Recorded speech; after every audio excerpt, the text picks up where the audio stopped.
여러분 오늘이 부담이 좀 되시나요? 맥주절이라고 그래서 맥주 감사주일에서 부담이 좀 되시는 거예요? 지지난주에는 작정헌금 했고 또 이제 다음 주에는 주일학교 헌금 있고 꼭 이럴 때는 이런 말이 나오죠. 예수를 믿으려면 돈이 좀 있어야 되겠다 이런 생각을 하시는데요. 여러분 사실은요, 저는 항상 이런 상황들을 기회라고 말하고 싶습니다. 네, 심을 수 있는 기회. 많은 분들은요, 심지 않고 기대라는 것을 통해서 거둘 수 있다고 생각을 하는데요. 아니요, 심지 않으면 결코 거둘 게 없습니다. 참 아멘을 안 하는 여러분들을 보면서요, 좀 그런 부담을 좀 느끼시지 않은 거예요. 맥주 감사주일은요, 매년 하반기를 맞이하는 7월 첫째 주일을 지킵니다. 이 맥주라는 것은 보리를 추수하는 일, 대개 봄 시즌 끝나는 시점이고, 그런 점에서 한국교회는 7월 첫째 주일을 맥주 감사주일로 지킵니다. 민수기 18장에는 첫 열매를 드리는 날, 그리고 유월절 후 7주 되는 날 지킨다 해서 77절이라고도 부르기도 하고요. 신약시대에 와서는 유월절, 즉 무교절 중 누룩 없는 떡을 먹는 둘째 날부터 계산해서 50일째를 맞아 지킨다 하여 오순절이라고 부르기도 했습니다. 양력으로는 5월 내지 6월경으로 보리와 모맥 추수가 이루어진 직후에 행해졌던 히브리 즉 이스라엘 백성들의 전통적 절기인 맥추절, 77절, 오순절을 본딴 것입니다. 근데 이 모든 이 절기에는요, 기억할 내용들이 있는데, 맥추절의 기억을 해야 될 일, 그것은요 구제입니다. 맥추절의 헌금의 가치는 고아와 과부와 나그네와 레위인들을 기억하고 돕는 가치, 의미를 담고 있어요. 그래서 이것은 의무였습니다. 근데 그 의무 속에는요, 자발적 의무인 것입니다. 내가 하나님께 속해 있는 사람으로 은혜를 누리며 살아가는 사람이기에 당연히 반응한 책임이다, 이런 의미로 여기에 있는 것입니다. 그래서 사회적 약자, 가난한 자, 소외된 자를 기억하며 드리는 절기, 이렇게 이해하시면 쉬울 것 같습니다. 물론 하나님께 드리는 모든 헌금의 중심에는 이 가치가 스며져 있습니다. 이 정신이 녹아져 있다고 보시면 틀림이 없는 거예요. 오늘은 그 맥주 감사 주일입니다. 반응하는 날입니다. 동시에 심는 날이기도 하고요, 뿌리는 날이기도 한 날이 맥주 감사주일입니다. 여러분, 인류 역사상 가장 큰 복을 누린 그리스도인, 즉 기독교인이 있다면 그를 여러분은 누구라 지명을 할 수 있겠어요? 저는 솔로몬이라고 봅니다. 오늘 읽은 본문 12절에서 13절을 세 번역으로 번역하면 이렇게 번역이 됩니다. 한번 보실까요? 이제 나는 내 말대로 내게 지혜롭고 총명한 마음을 준다. 너와 같은 사람이 너보다 앞에도 없었고 내 뒤에도 없을 것이다. 나는 또한 내가 달라고 하지 아니한 부귀와 영화도 모두 너에게 주겠다. 내 일생 동안 왕 가운데서 너와 견줄 만한 사람이 없을 것이다. 너와 같은 사람이 전에도 없었고 앞으로도 없을 거라는 말을 우리는 한자로 전무후무한 존재가 되게 하겠다. 근데 여러분, 이 복을 누리게 된 이유, 왜요? 왜 이런 복을 누릴 수 있었을까요? 현대식으로 표현하면 가장 합당한 예배를 드렸기 때문이다. 옛날식으로 말하면 가장 정확하고 옳은, 식과 법이 옳은 제사를 드렸기 때문이다. 이렇게 정의하는 것이 옳습니다. 4절입니다. 이에 왕이 제사하러 기브온으로 가니 거기는 산당이 큼이라. 솔로몬이 그 제단에 1000번제를 드렸더니 1000번제는요 1000번의 번제를 드렸다는 말입니다.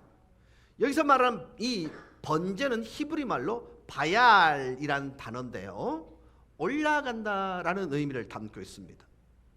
번제는 이스라엘 백성들이 하나님께 드리는 제사의 한 종류로서 하나님과의 화목을 위해 스스로 자원하여 드리는 제사이면서 그 제사를 드리는 태도는 헌신과 경외가 포함되어 있는 것입니다. 이 경외란 즐거운 마음과 동시에 두려운 마음을 섞어 놓은 거예요. 번제는 제물을 불살라 향기로 드리는 제사입니다. 이 마음의 이 의식 속에 담겨진 정신이 뭐냐면 내 전 마음과 내 모든 뜻을 다 불살라서 하나님께 드립니다라는 의미예요. 그러니까 이 번제는요 예배입니다. 적어도 여러분이 이 자리에 예배자로 오셨다면 여러분은 모든 것을 끊고 오로지 홀로 독대자로 하나님과 대면하는 태도로 이 자리에 앉아 있으셔야 합니다. 여러분이 여기에 앉아 있는 동안 근심하고 염려하는 일들이 떠나가야 되는 것입니다.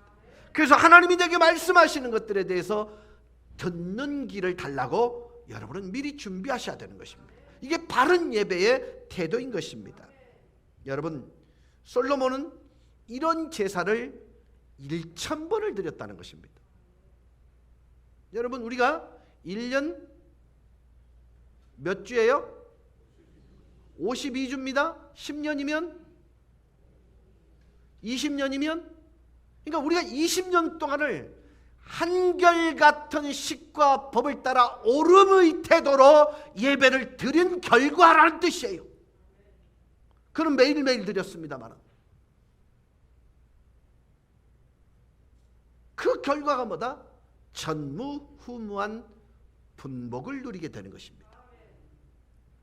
사랑하는 여러분, 여러분이 이 자리에 드려지는 이 예배가 하나님께 온전히 연락되는 예배가 되기를 주의 이름으로 축원합니다. 여기는 군더더기가 있어서는 안 됩니다.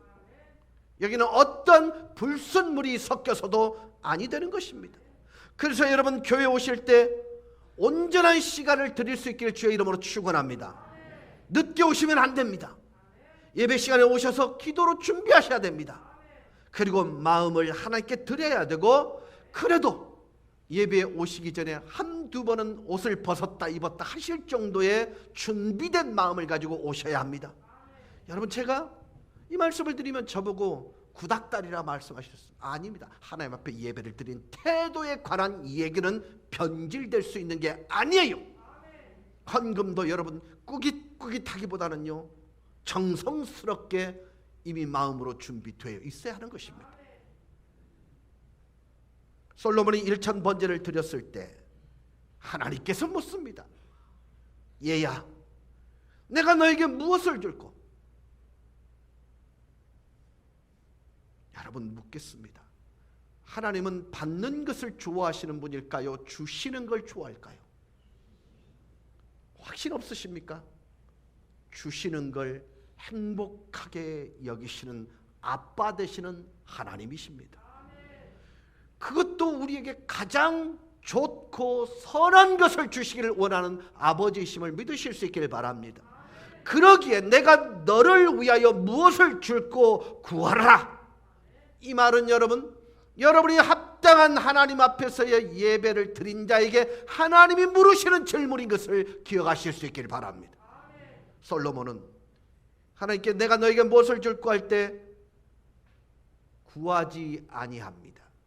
대신 이미 하나님으로 말미암은 은혜들을 계수하기 시작합니다. 6절입니다. 솔로몬이 이르되 주의 종 내 아버지 다윗이 성실과 공의와 정직한 마음으로 주와 함께 주 앞에서 행함으로 주께서 그에게 큰 은혜를 베푸셨고. 여기서 큰 은혜라는 말 속에는 정가사 더가 붙습니다. 유일한 복을 주셨다, 이런 뜻이에요. 계속 읽습니다.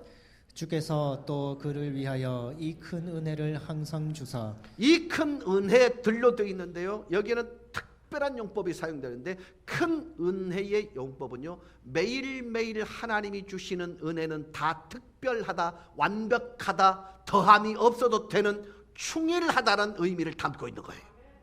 여러분, 하나님으로부터 주어지는 은혜는요, 기울어짐이 없습니다. 완전합니다. 더해져야 되는 불완전한 축복이 은혜가 아니라는 거예요. 그런데다가 주께서 다윗을 위하여 큰 은혜를 항상 주셨는데, 오늘과 같이 다윗 왕이 아버지가 앉아 있는 그 자리를 이을 만한 솔로몬인 나까지 주셨습니다. 즉 아버지가 받은 은혜를 기억하는 아들로서 자신을 묘사하고 있는 것입니다. 여러분, 1000번째 이후에 내가 너를 위하여 무엇을 줄까 할 때 그는 기억하는 일부터 시작했습니다. 무슨 일을요? 하나님이 주신 일을 기억하는 일. 여러분, 지난 6개월 동안 하나님이 여러분을 위해 주신 일들을 한번 계수해 보자고요. 너무나 안타깝게도 오늘 사실은 고재견 장로님께서 뇌출혈로 쓰러지셨습니다. 정말 감사하게 일찍 발견되어져서 병원에 입원해서 말만 좀 어눌하시지 회복의 단계로 가셨습니다. 여러분, 저는 지금 정신 차릴 수 없을 만큼 주변에 가까운 분들이 암으로 쓰러졌다, 뇌출혈로 쓰러졌다는 얘기를 너무 많이 듣습니다. 그럼 6개월 동안 건강을 보존해 주사 이 아름다운 목양지를 아름답게 목양할 수 있는 은혜 주신 것, 여러분을 한번 돌아보세요. 기억하는 일은요, 받는 일보다 너무너무 중요하기에 솔로몬은요, 받았던 것을 기억해내는 일에 성공합니다. 저는 여러분이 받기 이전에 받은 것을 기억하는 축복 있기를 주의 이름으로 축원합니다. 솔로몬은 은혜를 기억하되 아버지를 통해 주신, 어머니를 통해 주신 하나님의 은혜를 기억하고 감사했습니다. 여러분, 인간이 하나님께 감사할 수 있는 최고의 은혜가 뭐냐면요, 부모를 통해서 베푸신 은혜입니다. 부모를 통해서 베푸신 은혜. 어떤 분은 이렇게 말해요. 나는 부모로부터 받은 게 하나도 없다. 아니요, 생각해 보시면 다 부모로부터 받은 것입니다. 외모, 성격, 지혜로움, 모든 것이 다 부모를 통해서 받은 것입니다. 솔로몬은요, 내가 너에게 무엇을 줄까 말씀하시는 그 하나님의 말씀 앞에 먼저 부모를 통해 나타난 은혜를 기억하는 그 솔로몬의 마음을 하나님이 헤아리시고 난 뒤에, 여러분, 내가 잘나서 공부 잘한 거 아니고요, 내가 잘나서 출세한 것 아니고요, 내가 잘나서 복을 받은 줄 아시지요? 아니요.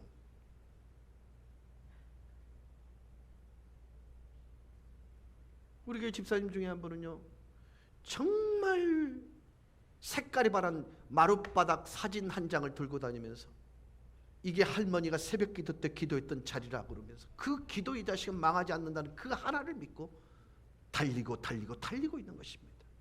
여러분, 그것을 기억하는 자식이요, 성공합니다. 여러분의 어머니 아버지가 기도한 일들을, 그 기도는 한마디도 땅에 떨어지지 않는 사실을 신뢰하는 그 자식은, 그것을 믿는 자식은요, 실패하지 않습니다. 물론 상처도 부모로부터 받아서 받을 수 있습니다. 그러나 정말 효자 효녀는요, 그걸 은혜로 바꿔봅니다. 제가 그런 말씀을 드렸잖아요. 우리 어머니가 저한테 그렇게 아끼는 저한테, 야 이 육시할놈아, 그때는요 뭔 저런 잔인한 욕을 한대 이런 생각을 했는데, 예수 믿고 나니까요 맞아, 예수 때문에 내 손발이 찢겨도 나는 신앙의 정절을 지킬 거야, 이렇게 바꿨어요. 여러분, 일이 아니라고 그렇게 하지 마시고요. 내게 머물러 있는 모든 저주를 축복으로 바꿀 수 있는 선택이 우리에게 있다는 사실을 믿으실 수 있길 바랍니다. 솔로몬은요, 자기 출신을 알고 있었을까요? 몰랐을까요? 알고 있었습니다. 출생의 비밀을 그는 알고 있었습니다. 아버지 다윗 왕이 불륜 관계를 맺어 바세바의 아들인 것 솔로몬은 알고 있었습니다. 자기가 받은 왕의 자리가 은혜가 아니면 설명 불가능한 자리였던 걸 그는 알고 있었습니다. 그럼에도 불구하고 그는 이 모든 것이 다 하나님께서 아버지를 통해서, 어머니를 통해 준 은혜라고 지금 고백하고 있는 거예요. 사랑하는 청년 여러분, 여러분이 잘되는 비결 중에 하나가 뭔지 아십니까? 부모를 은혜로 아는 것입니다.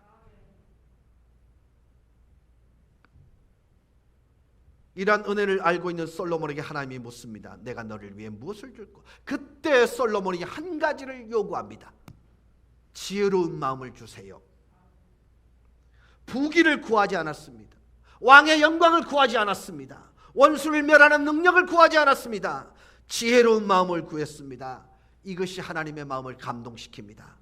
지혜로운 말이라는 이 단어, 마음이라는 이 단어는요, 히브리 말 마음의 뜻을 가진 레부라는 단어 플러스 듣는다 뜻을 가진 쇼메아, 우리가 많이 듣고 있는 쉐마라는 단어가 합해진 것입니다. 그럼 지혜로운 마음을 정확히 해석하면 듣는 마음이란 뜻입니다.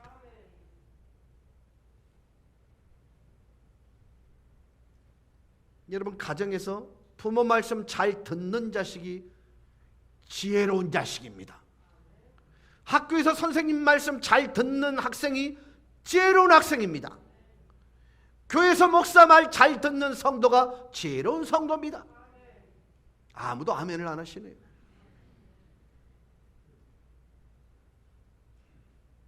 세임아, 가계부 썼어? 스크린 보겠습니다.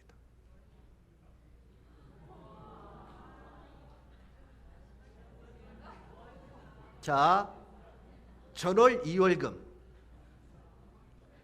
40만 원? 그 세뱃돈 모은 거가. 니는 와 돈을 안 쓰노? 그 다음 밑에 엘리베이터 헌금 5만 원 했어? 일부러 저거 쓰려고 저거 낸 거 아니지? 정말 기쁘게 낸 거지? 오케이. 그 다음에 과자가 8,870원. 꼭 저거 사 먹었어야 되니? 그 다음에 할아버지 용돈 드렸어? 아, 수입이구나. 할아버지가 용돈 잡은 거야? 아, 저거 믿고 네가 저 헌금을 5만 원 한 거야? 그 다음에 네 용돈 2만 원. 근데 6월 용돈 2만 원이 수입으로 잡혔네? 그지? 그 다음에 지출을 보면 11조를 7천 원 했네? 아니 2만 원이면 2천 원 해야 되는데 5만 원까지 해서 7천 원 했네. 자, 물을게. 저기에 굳이 안 써도 되는 게 있었어?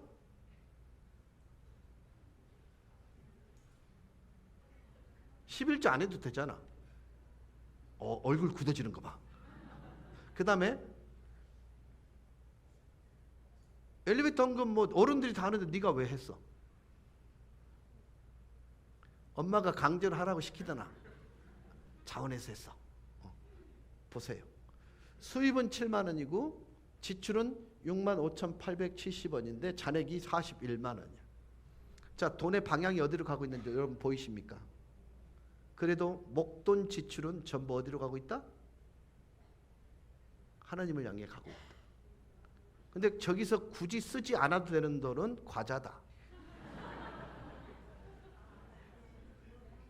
지금 제가 이 말씀을 드린 게 뭐냐면요, 저거는요 가정 경제에 관한 얘기를 설교하다가 제가 세임이한테 요청을 했어요. 가계부를 쓰니라고 할 때 안 쓴다 그래서 쓰라 그랬어요. 그게 나온 결과예요. 그때 제가 건 게 뭐였죠? 도서 상품권 나온나?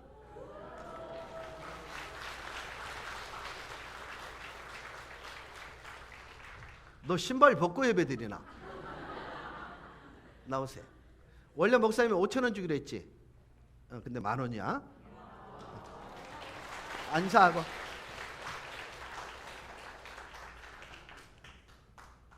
여러분, 제가요, 저런 성도만 있다면 내가 목회하기가 얼마나 좋을까? 근데 저런 아이가 저렇게 자라간다면 여러분, 교회가 얼마나 건강할까? 여러분, 지금요, 하나님께서 말씀합니다. 이스라엘아, 들으라. 너희가 내 말을 청종치 아니하면 망할 거라고 얘기해요. 들으면 흥하게 될 거라고. 솔로몬은요, 하나님께 정말 많은 것을 구할 수 있었음에도 불구하고 듣는 마음을 달라고 기도합니다. 듣는 마음을 달라고 요구합니다. 하나님의 말씀을 듣는 마음, 하나님의 음성을 듣는 마음을 달라고 그렇게 기도합니다. 여러분, 이것은요, 다윗 왕이 성공할 수 있었던 비결이기도 한데요, 아버지가 성공하는 그 모습을 그는 지켜봤던 거예요. 다윗은 항상 말합니다. 주여, 말씀하옵소서, 제가 듣겠습니다. 이게 여러분, 하나님을 향한 다윗 아버지의 태도였어요. 그 자식이 듣는 마음 주세요 라고 기도하고 있는 것입니다. 사랑하는 여러분, 말틴 루터는요, 이 듣는 마음을 어떻게 해석하고 있냐면 순종하는 마음으로 해석을 합니다. 10절입니다. 이것을 구하매 그 말씀이 주의 마음에 맞은지라. 주의 마음에 합한 자. 많이 듣던 얘기 아닙니까? 아버지가 들었던 얘기입니다. 아버지가 들었던 얘기를 아들이 듣고 있는 것입니다. 하나님의 마음에 합한 자, 부합된 자, 일치된 자.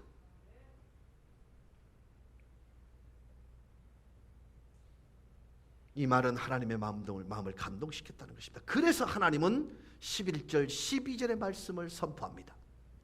이에 하나님이 그에게 이르시되 내가 이것을 구하도다. 자기를 위하여 장수하기를 구하지 아니하며 부도 구하지 아니하며 자기 원수의 생명을 멸하기도 구하지 아니하고 오직 송사를 듣고 분별하는 지혜를 구하였으니 내가 내 말대로 하여 내게 지혜롭고 총명한 마음을 주노니 내 앞에도 너와 같은 자가 없었거니와 내 뒤에도 너와 같은 자가 일어남이 없으리라.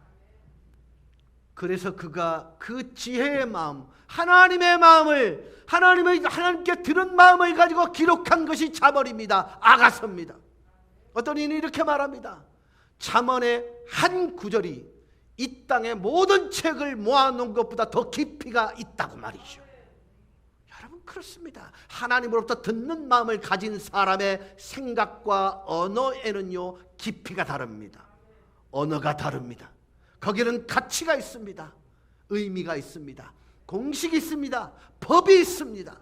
사랑하는 여러분, 들을 수 있는 마음을 달라는 그 기도가 여러분의 몫이 되기를 주의 이름으로 축원합니다.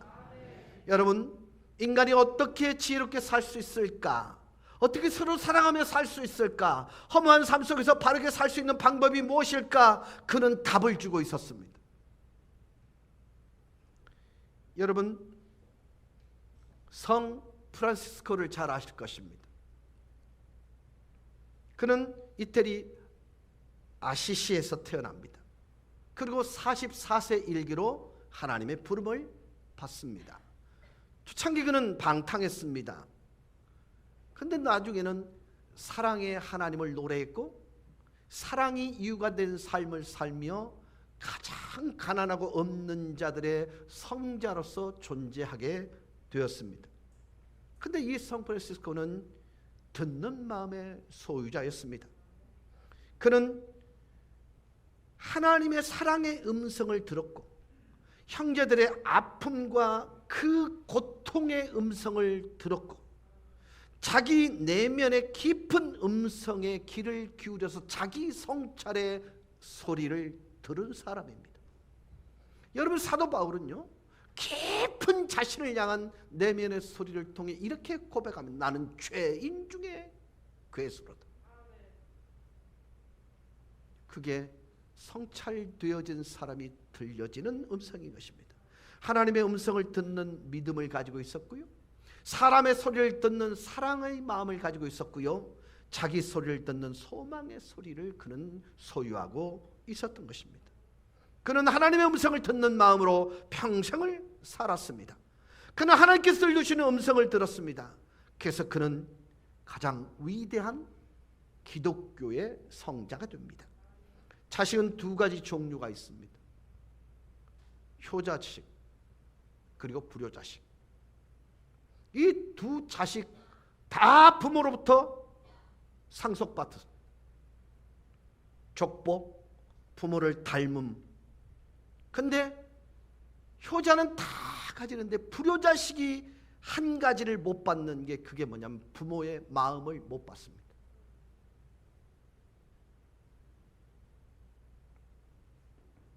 재산도 알고 모양새도 알고 족보도 아는데 부모 마음을 몰라요. 여러분, 부모 마음을 아는 자가 효자지요, 효녀지요. 하나님의 마음을 아는 성도가 진짜 좋은, 믿음이 좋은 성도입니다. 여러분, 죄송한데요, 교인 중에는 두 종류가 있습니다. 이 목사를 아는 사람이 있고 이 목사를 모르는 사람이 있습니다. 얼굴도 아는데, 이름도 아는데, 설교도 아는데 마음은 모릅니다.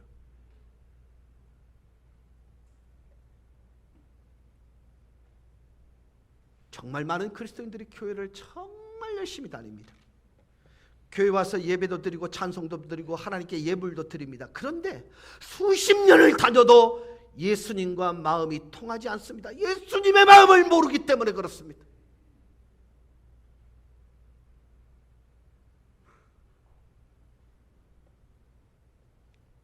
그래서 하나님은 안타깝게 여기시는 것입니다. 프란체스코는요, 부잣집 아들로 태어나지요. 23살 때 다미엔 성당 십자가 밑에서 기도하다가 하나님의 음성을 듣기 전까지는 방탕했습니다. 그 다미엔 성당 십자가 밑에서 기도하다가, 프란체스코, 너는 나의 집을 수리하라. 내 집이 무너지고 있다. 그렇게 그러한 음성을 듣습니다. 그래서 그는 처음 성당을 수리하라는 하나님의 음성을 듣고 돌을 모아다가 성당을 수리했습니다. 그런데 다시 음성이 들려옵니다. 사랑하는 아들아, 내 집을 수리하라. 그때 그는 비로소 깨닫습니다.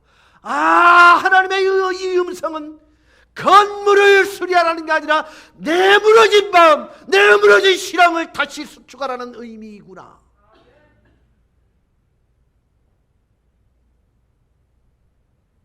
그래서 그 하나님의 음성에 수종드는데, 그때 마태복음 10장 10절의 말씀이 들려옵니다. 마태복음 10장 10절입니다. 여행을 위하여 배낭이나 두벌 옷이나 신이나 지팡이를 가지지 말라.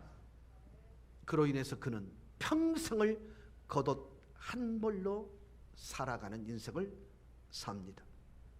근데 여러분, 그 일 있고 난 뒤에 아버지로부터 받은 유산을 가난한 자를 위해 다 써버립니다.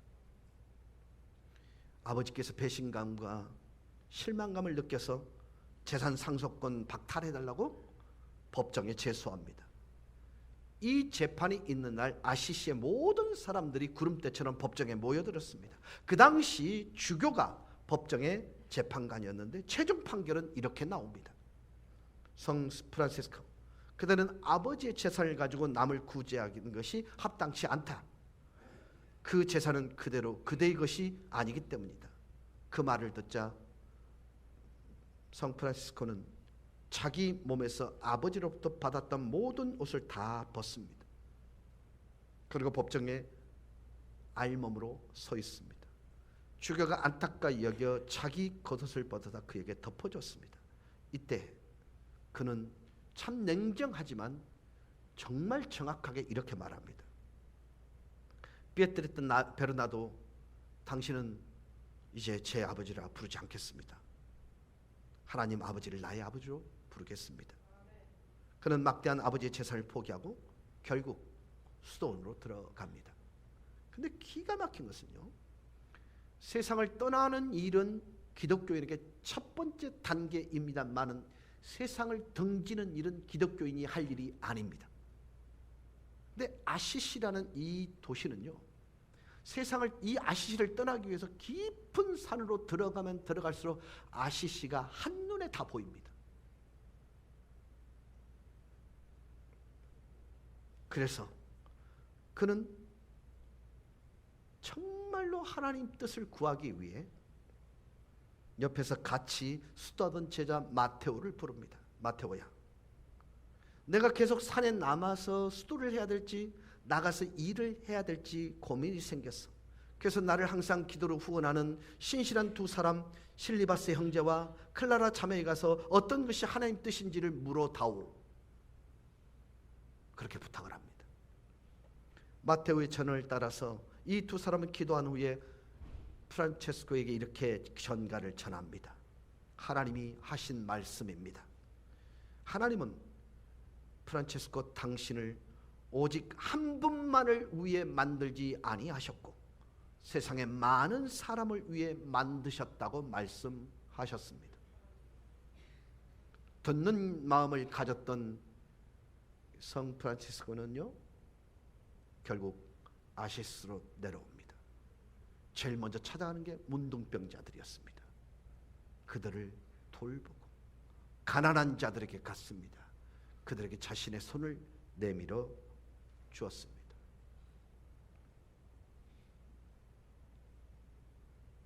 그는 두 번째 두 개의 기도를 하지요. 죽기 전에 하나님 저에게 두 개의 은혜를 주세요. 하나는 내 영혼과 육신의 고통 속에서 주님의 십자가의 고통을 맛보게 허락해 주세요. 그 다음에 사랑하지 않으면 견딜 수 없는 불타는 마음을 주세요. 기도를 한 도중에 그는 환상을 봅니다. 천사가 하늘에서 내려오는데 4개의 날개를 가진 천사였습니다. 프란시스코 가까이 와서 2개의 날개로는 날개짓하고 2개의 날개로는 자기 몸을 가리고 있었습니다. 그런데 그 천사의 몸에 십자가의 거룩한 상흔이 기록되어 있는 것을 봅니다. 그 순간 감당할 수 없는 뜨거움이 그의 마음속에 잠겨오자 갑자기 손바닥 발마디에 감당할 수 없을 만큼의 큰 고통을 경험하지요. 그리고 그곳에서는 실제로 지혈이 되지 않을 피가 흘리기 시작합니다. 그 경험을 하고 난 이후에 프란시스코의 양쪽 손바닥과 발등에는 예수님의 십자가에 못 박힌 흔적이 그대로 남아 있었습니다. 사랑하는 여러분, 지금 아시스에 가보시면요, 물건을 파는 것 말고 관광지가 없습니다. 음식점은 더더욱 없습니다. 프란시스코가 남긴 유일한 재산은 유리관에 넣어 보관되는 평생 입고 다녔던 단 한 벌뿐인데 수백 년이 지난 그 아시시 성 프란시스코의 흔적이 남겨져 있습니다. 그 이유는 듣는 마음을 가진 사람이었기 때문에 그렇습니다. 하나님의 말씀이 들려진 사람은 사람의 마음의 소리가 들려지게 돼 있고요. 그리고 그 마음을 통해서 사랑하지 않으면 안 되는 내 마음의 양심의 소리를 듣게 되는 것입니다. 그것이 삶의 현장으로 이어지게 되면 그것은 하나님의 나라를 경험하는 천국이 되는 것입니다. 사랑하는 여러분, 우리는 솔로몬을 통해서 정확한 예배가 하나님에게 감당할 수 없는 감격을 허락받고 그리고 그 반응으로 무엇을 원하느냐라는 질문을 받게 될 때 지나간 세월 동안 주님이 주신 은혜들을 추억하는 그 과정과 그리고 듣는 마음을 요구했던 솔로몬의 마음을 우리가 담게 될 때에 여러분이 속해 있는 그곳이 초막이든 궁궐이든 다 천국이 됨을 믿으실 수 있기를 주의 이름으로 축원합니다. 여러분, 맥주 감사절을 통해서 지나온 모든 세월들이 은혜 아니면 설명이 안 된 세월이었음을 고백하시고 여러분의 삶 속에 하나님의 흔적들을 자랑하는 그런 놀라운 축복이 있기를 주 예수 그리스도 이름으로 간절히 축원합니다. 우리 다 같이 기립하셔서 찬양하십시다.